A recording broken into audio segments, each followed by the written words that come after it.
Hello everyone, welcome back to my channel. In this video I am going to tell you about how to return your product from the Amazon account in Japan.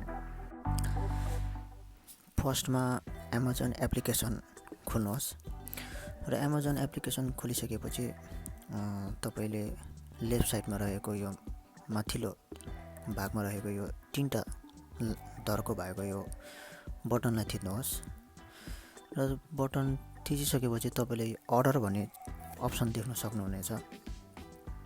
त्यसमा click गर्नुहोस् र click गरिसकेपछि तपाईलाई अब कुन चाहिँ सामान चाहिँ रिटर्न गर्न चाहनुहुन्छ त्यसलाई क्लिक गर्नुहोस् र मेरो केसमा चाहिँ यो इयरफोन बाइ मिस्टेकले मैले अर्डर गरेको हुनाले म यसमा क्लिक गर्छु।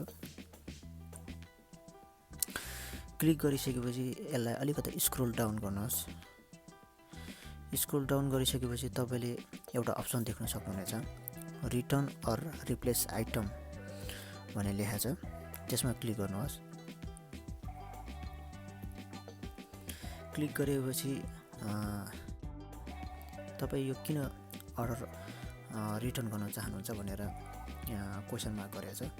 सो तपाईलाई मन पर्ने त्यसमा थिच्नुहोस् र मेरो केसमा चाहिँ एक्सिडेन्टल अर्डर हो। सो मैले यसमा क्लिक गरेँ र यसमा फर्दर डिटेल रिजन पनि लेखेको छ।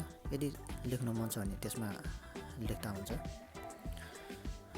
यदि लेख्न मन छैन भने नलेखिकन त्यसलाई त्यतिकै छोडेर कन्टिन्यू बटन थिच्दा पनि हुन्छ।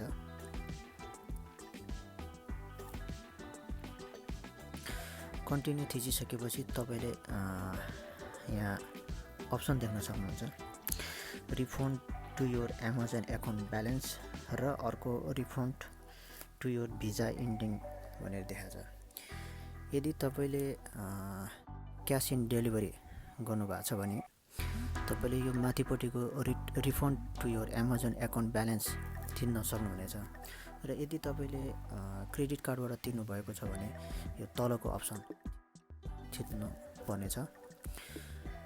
मेरो केसमा चाहिँ मैले यो क्रेडिट कार्डबाट गरेको हुनाले मैले यसमा refund to your Visa ending गर्छु र कन्टिन्यू थिचिसकेपछि अनि अप्सन आउँछ कन्फर्म योर रिटर्न। सो यसमा क्लिक गर्नुहोस्। यसमा क्लिक गरिसकेपछि तपाईलाई प्रिन्ट लेबल एन्ड इन्स्ट्रक्सन भन्ने आउँछ। सो यसलाई प्रिन्ट गरिराख्नु जरुरत छैन। सो यसलाई अलि तल स्क्रोल डाउन गर्नुहोस् र स्क्रोल डाउन गरिसक्नु भइसकेपछि तपाईलाई यहाँ एड्रेस देखाउँछ। सो यो एड्रेस चाहिँ यसलाई सक्नुहुन्छ भने यसलाई मेमो अथवा स्क्रिनशट गरेर राख्नुहोस्, पछि यो डेलिभर गर्ने बेलामा काम लाग्छ। सो यदि मेमो गरिसक्नु भइसकेपछि यसको काम सक्यो र त्यसपछि चाहिने भनेको तपाईको यो स्टिकर हो। यो स्टिकर चाहिँ खाना र जो यो बक्समा टालेको हुन्छ र कहिलेकाहीँ चाहिँ नहुन पनि सक्छ। त्यो बेलामा चाहिँ खासै केही फरक त पर्दैन, तर पनि भयो भने राम्रो हुन्छ यो स्टिकर।